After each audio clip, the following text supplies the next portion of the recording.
we have one final problem that we are going to do in the notes, and that is the application problem.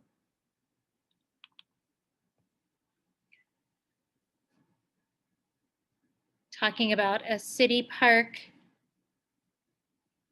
and designing pretty much a big container, a basin, to hold a fountain at the park. And this is on page 15 of your packet. So we did all of the other factoring problems. We are going to be factoring since that's kind of the concept that we're working on. But in order to factor, we'll have to be able to kind of figure out how to set up this problem as well. So you're designing a marble basin that will hold a fountain for a city park. The basin's sides and bottoms should be 1 foot thick. So if you look at the diagram, it's actually really nice because you get to see it in color. The thickness of each of these sides is 1 foot because it has to be sturdy enough to hold water. So when we're talking about the thickness, like they kind of have it drawn here, that's this space right here, but it's all the way around. So that thickness of the sides, each of those is 1 foot.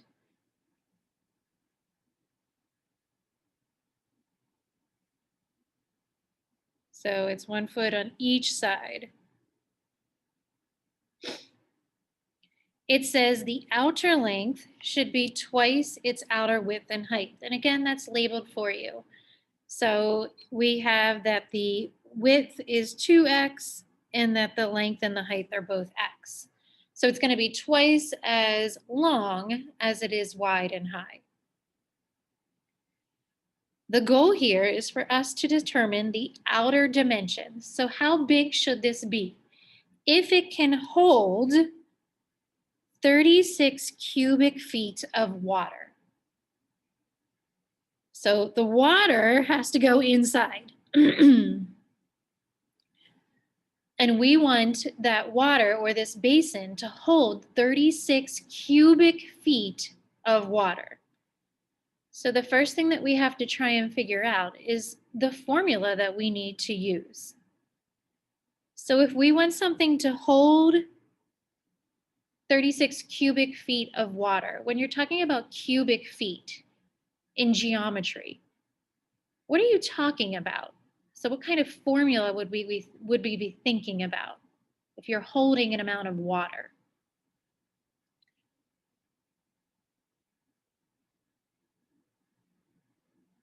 So think about a cup holding water, a can holding water, a pool holding water. What would we be trying to find? Valerio, do you have an idea? The volume. Yeah, we want to try and find the volume. So when you're holding water, we need to try and find the volume. Ella, do you know what the volume formula is for this type of shape? Is it length times width times height? Yeah. So the volume of a cube, length times width times height. So we're going to see if we can try and work through this problem. The water part is where the volume is. So this inner part here is where the water goes. So when we figure out our dimensions for volume, we have to calculate that inner part of this rectangle. So the first thing I know is that the volume is 36. So I'm going to plug in a 36. And then Ella said length times width times height. Well, they're giving us a length of 2x. However, that length of 2x represents this entire distance. But that's not where the water is going, because if that was the case, then this would fall apart because the pressure of the water would burst apart the basin. The water is going from here to here. So this would be the length of the water, where the water would be filled into the basin. Does anybody know what that length would be? It's not 2x. Would it be 2x minus 2? Yeah, nice, Brooke. Why did you subtract 2? Because there's 1 foot on each side and it's 2. Exactly, yeah. So the entire distance of this entire basin is 2x, but where the water goes, we have a foot on each side that we're taking away space from where the water will go. So we have to take 2x and then minus 2. So then if you look at the width, Brooke, what would the width be? It would be x minus 2. Yeah, it's x minus 2. So again, look at your diagram. The width is x, but I have to subtract the foot for each side. So each side is a foot's distance, and I have to subtract each of those. So it would be minus 2. Now the last part is the height. And the height, it says, is x. It also says that the bottom should be 1 foot thick. Remember, it doesn't have a top, because if it had a top, then I wouldn't have a fountain of flowing water. So the height is going to be x, but it's only minus 1. Because the bottom is a foot thick, so I'm taking away 1 foot from the height, but there is not a top part. Does anybody have questions so far about why we were subtracting these numbers? Okay. So this would be the equation, the initial equation that represents volume. Our goal is to find x, because x would give us then the dimensions, the outside dimensions of this basin. So Lacey, what do you think we would have to do first? Would we like multiply? Yeah, we're gonna have to multiply this all together first. So in order to be able to solve for x, we have to kind of combine everything together first. We have to set it equal to 0, and then we're gonna use some factoring to solve. So multiply first, pick a pair of parentheses to FOIL together.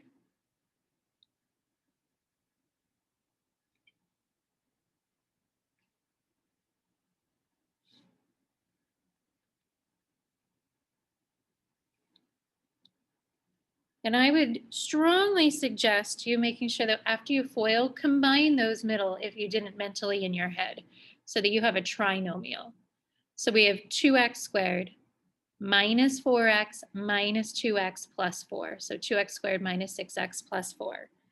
Place parentheses, bring down the other parenthesis, that x minus 1. And then FOIL again. And just be careful, make sure you're attaching.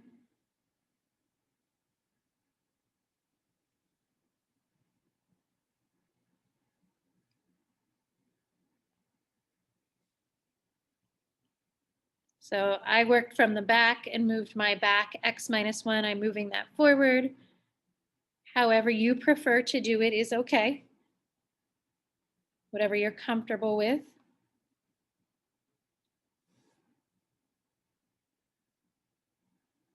So we haven't done anything with that 36. We're working on foiling right now. And we end up with 36 equals 2x cubed, negative 8x squared, positive 10x, and then minus 4.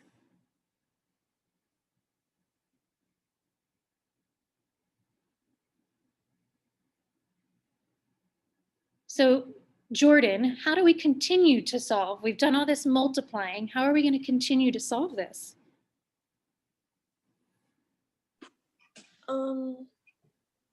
Set everything equal to 0. Yeah, so let's take that 36 to the other side. So we're subtracting 36, which means it's a negative 40.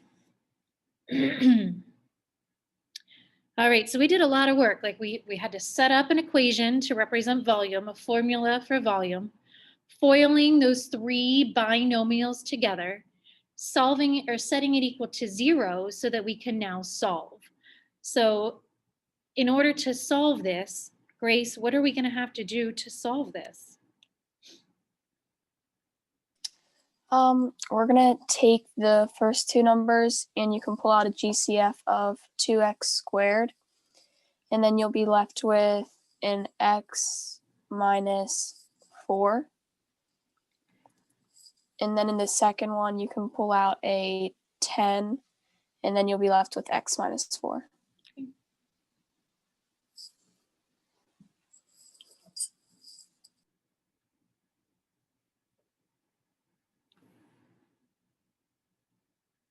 So factoring is a way for us to solve for x.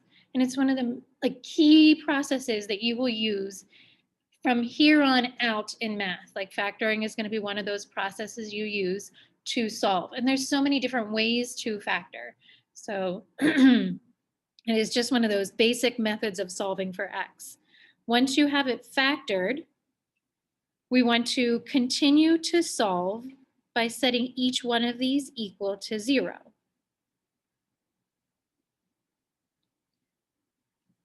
So the one on the right is easy because x is equal to 4.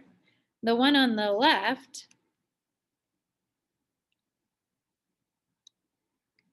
I get x squared equals -5. In order to solve for something that is squared, you have to take the square root. Ava R., can you take the square root of -5 and get a real number? No, you would get I. Yeah, do you think I would give us an answer for the dimensions of a basin? No, because it can't be an invisible number. Yeah, exactly. So that one doesn't count. So that means our x is 4. So we did all this work, we found x, but make sure you're writing the answer. The answer isn't just x. The answer says, what should the question ask? What should the outer dimensions of the basin be if it's holding 36 cubic feet of water? So now that I have x, I know that if I plug x in, my dimensions should be 8 feet by 4 feet and then by 4 feet. So that would be our final answer, and make sure that you are finalizing that answer. Don't do all the work and then skip the answer part. Does anyone have questions? Jaden. So I was wondering why we didn't take a GCF out of the original. This guy right here? Yes. Yeah, Is we this probably, a case where we don't? no, we can. We could. Oh, okay. And let's see here. It would then change this parenthesis here. So we would have x squared plus 5 and then x minus 4. We would end up getting the same answers. The GCF does make it a little easier usually with numbers to work with when you pull that out, but a GCF doesn't change the answer for x because once you pull that Okay, out, thank that you. no longer affects the x. You're welcome. Awesome question. Any other questions? All right, so we have no other notes to do. I just want to quickly look at the factoring flow chart so that you know that you can use it as a reference when you're looking at some factoring problems. And then I have another final factoring worksheet. And as I said, this one is definitely a little more interesting. I want to start it with you because some of the problems are involved. And if you see how one problem is done, that'll help then you see how some of the other problems are done and factored, just get you into the process. So the first thing I'd like you to pull up is just yesterday's worksheet. So yesterday's homework had this factoring flow chart at the beginning of it.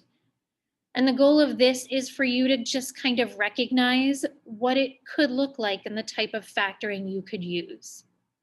So this was part of yesterday's homework.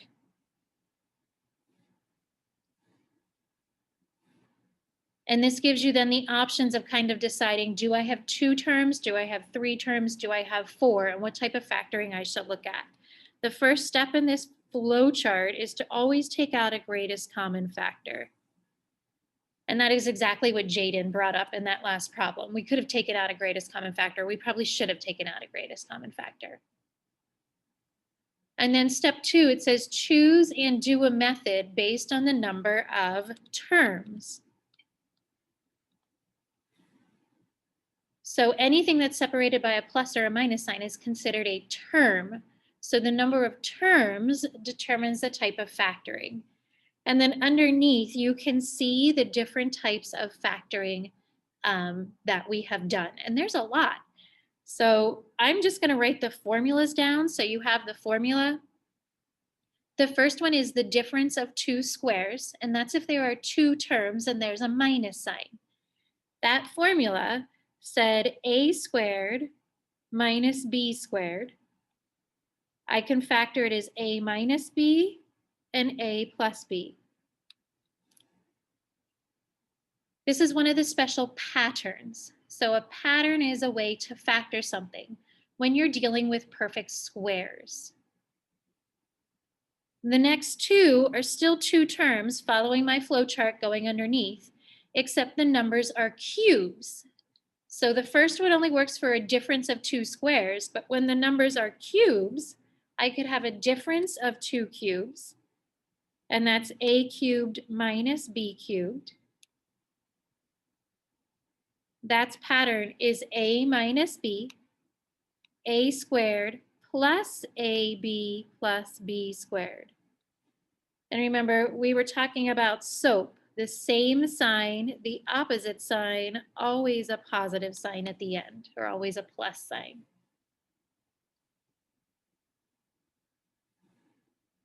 And then we have the sum of 2 cubes, which is pretty much the same, except it has a plus sign in between. But the key thing is both of those must be cubes. So I should be able to take the cube root of those numbers.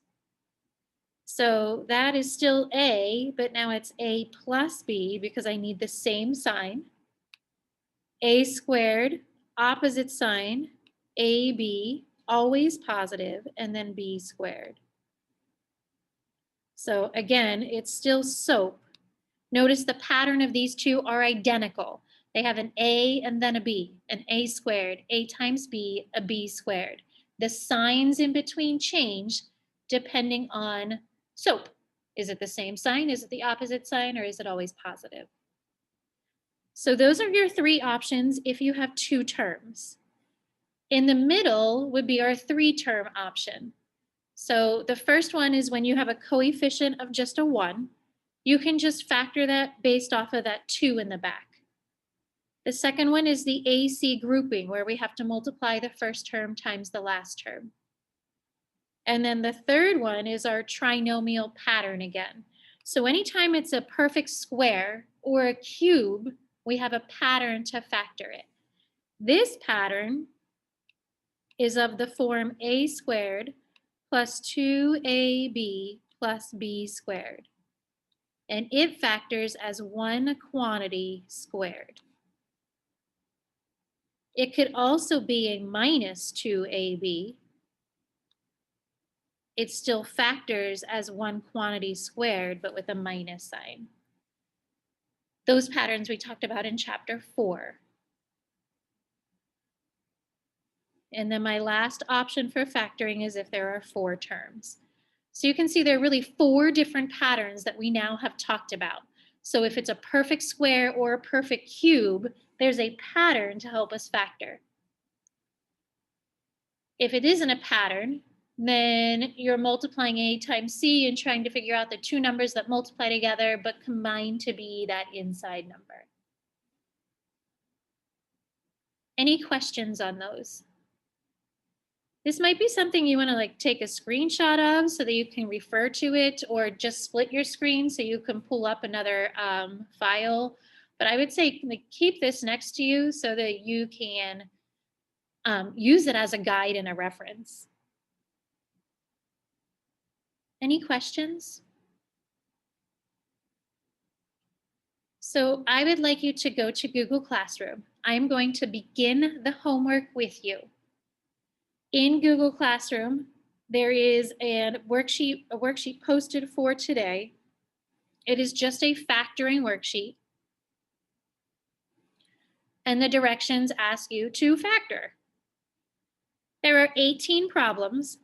You are going to do all of them. We're going to do 2 of them together. The answers, if you scroll down, are at the bottom. So there are answers provided for you.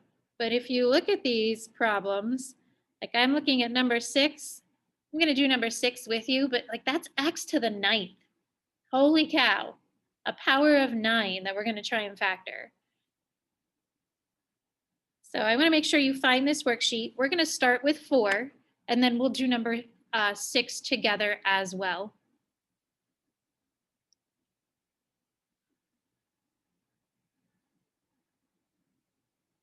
Actually, let's do 3. We'll start with 3.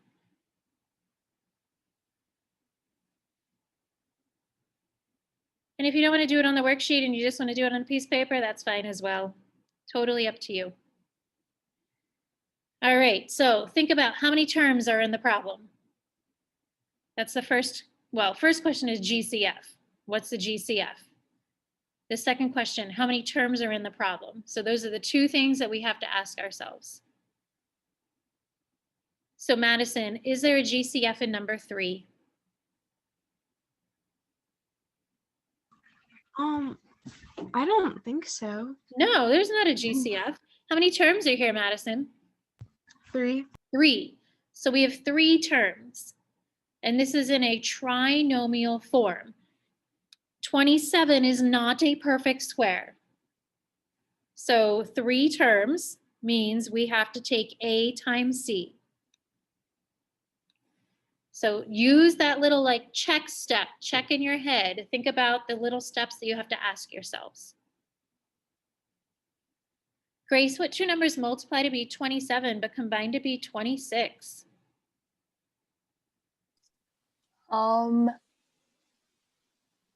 It's negative 27 and a 1. Yeah. So negative 27 and negative 1. All right, this looks weird. It says x to the 6th, but we're going to keep x to the 6th.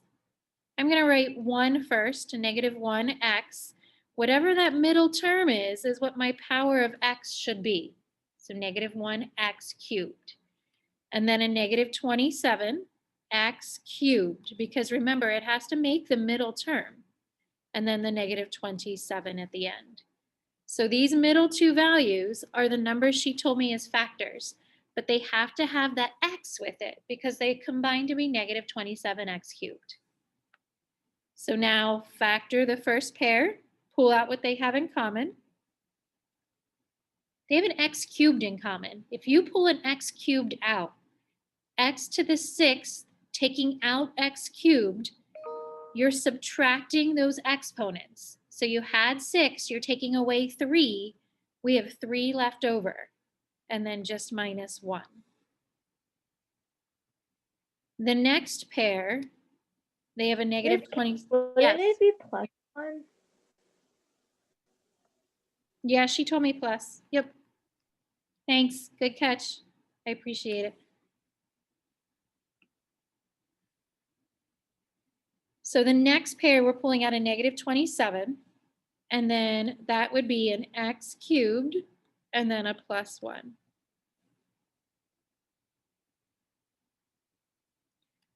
So grouping, we have x cubed minus 27. We have x cubed plus 1.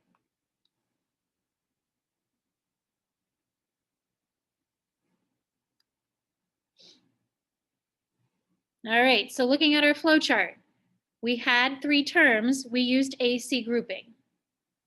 But now I have 2 terms. So we are not done factoring yet. We still have more factoring to go. With those 2 terms, are they perfect squares or cubes? So that would be the question to ask yourselves. So looking at 27 and looking at 1, I know I have x cubed. Is 27 a perfect cube? Can I take the cube root of 27? Yes. So that means that this part here factors because it's a perfect cube. So I need to know A and I need to know B, which means I have to take the cube root of each of those. So Jaden, what is the cube root of x cubed? X, And the cube root of 27 is 3. 3. So then you have to follow the pattern for that difference of two cubes. So it is A, same sign, it's a minus, and then B. A squared, opposite sign, A times B, always plus, and then B squared. So that's how that first one factors. Let's look at the second one. Ella, can I take the cube root of 1? Yes. What's the cube root of 1? 1. Yeah, so both of those are perfect cubes. So we can take the cube root of 1, we can take the cube root of x cubed, and we can factor it again. So A, same sign B, it's now a plus because it's the same sign. A squared, opposite, A times B, 1 times x is just x, always plus, and then B squared.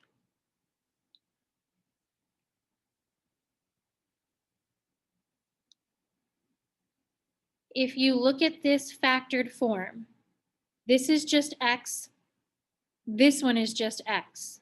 You cannot break down something that is just x. The other two are going to be prime every time you use this form. We talked about prime, meaning you cannot break it down any further. So this is your final factored answer. Questions?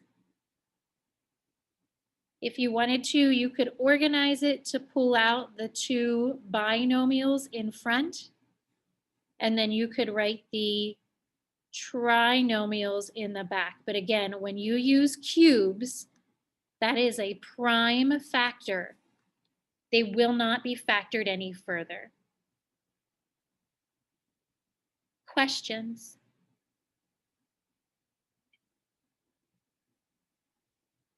So let's go diagonal and look at number 6 because that has an x to the 9th. On the back of the page, there's one other problem with x to the 9th. So we'll do one together, that way you can kind of follow that problem then.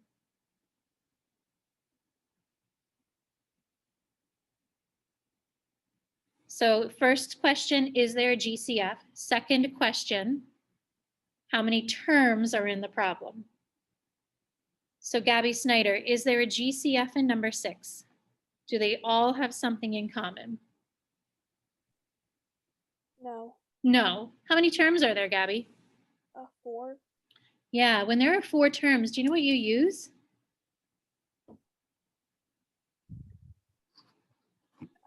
Grouping. Yeah, we're going to group. So group the first 2.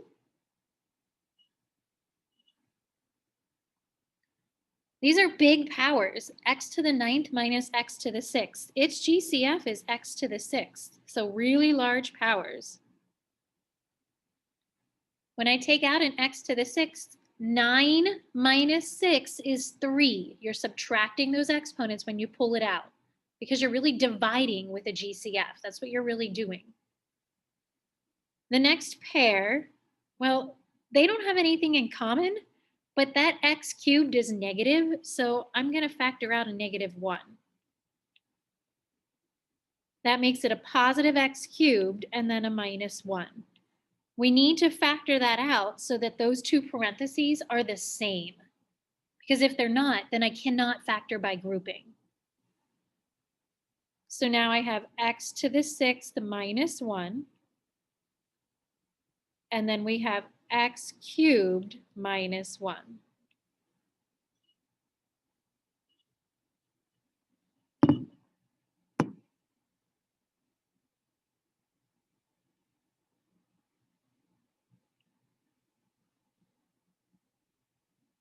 So thinking of our factoring flow chart, 2 terms. The first one says a difference of 2 squares. So let's talk about that one first, because I have x to the 6th minus 1. Can I take the square root of x to the 6th? So the question would be, what power of x to the what times x to the what makes x to the 6th?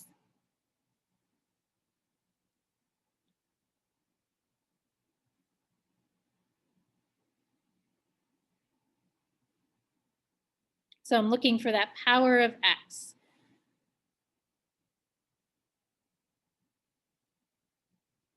Brooke, do you know what power of x would make x to the 6th when I multiply them together? Would it be 2 and 3? When you're multiplying, you actually add the exponents together. So what 2 numbers would Oh. add to be 6? So it will be 2 and 4.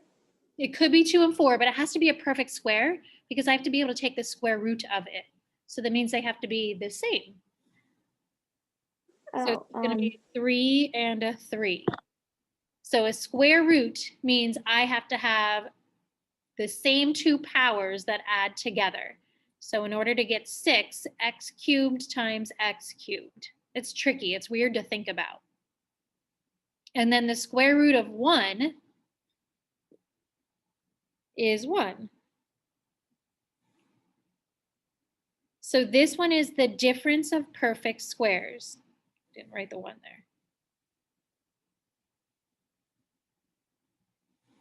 I'm going to just bring down that next one.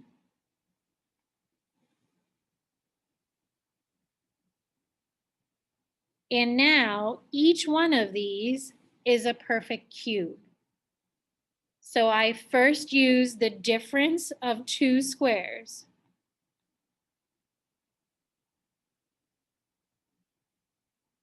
Because I can take the square root of x to the 6th and make it x cubed times x cubed.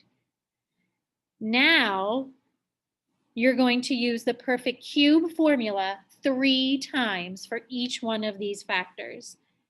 So we're now factoring each one of these with the perfect cube formula. And that's the formula that we used up above. So each one of these are perfect cubes. So there are about 7 minutes remaining in class. This one needs to be broken down further, and I'm going to continue to break it down. You can remain on and work through and ask questions. Maybe scroll down and look at the other problems on the page. Like number 17 is going to be similar to this problem here. So it works out almost the same way. I will say that these problems are a little more challenging than the ones on the last, like yesterday's worksheet and the book homework. Number 12 and number 3 are similar. So the 2 problems that we did together, a lot of the questions are going to be a similar format when you're working through them.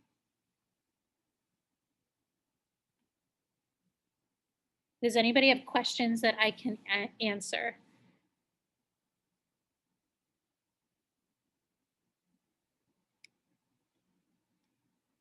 So taking the cube root and then using SOAP. So A, same sign B, A squared, opposite sign, A times B, always plus. So that goes with the first one.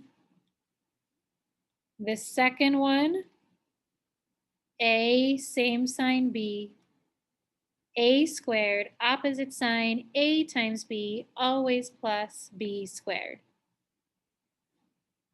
And then the last one, A, same sign B, A squared, opposite sign, A times B, always plus B squared. So we used the perfect cube 3 times, the difference twice, and the sum once. And then if you look at your answers, you could probably condense this a little bit because I see that x minus 1 is a factor twice. So I could pull them together because it's there twice. I can pull it together and make it a quantity squared. This other factor, sorry, this little guy shouldn't be there. My brain's thinking ahead, is also written twice. So I could pull those together and write them as squared as well. And then the remaining, we have an x plus 1. I'll just throw that in front. And x squared minus x plus 1. Those two are different.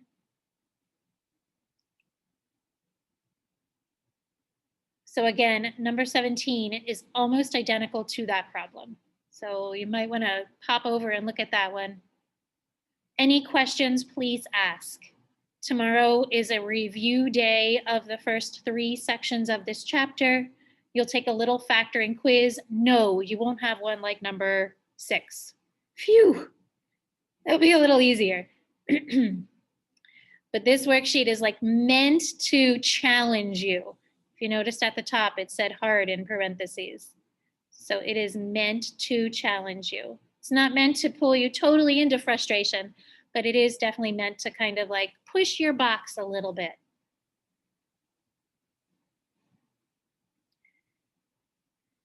So we got 3-4 minutes. Feel free to stay on. Ask questions if you have them. Otherwise, have a fantastic Wednesday, and I'll see you tomorrow.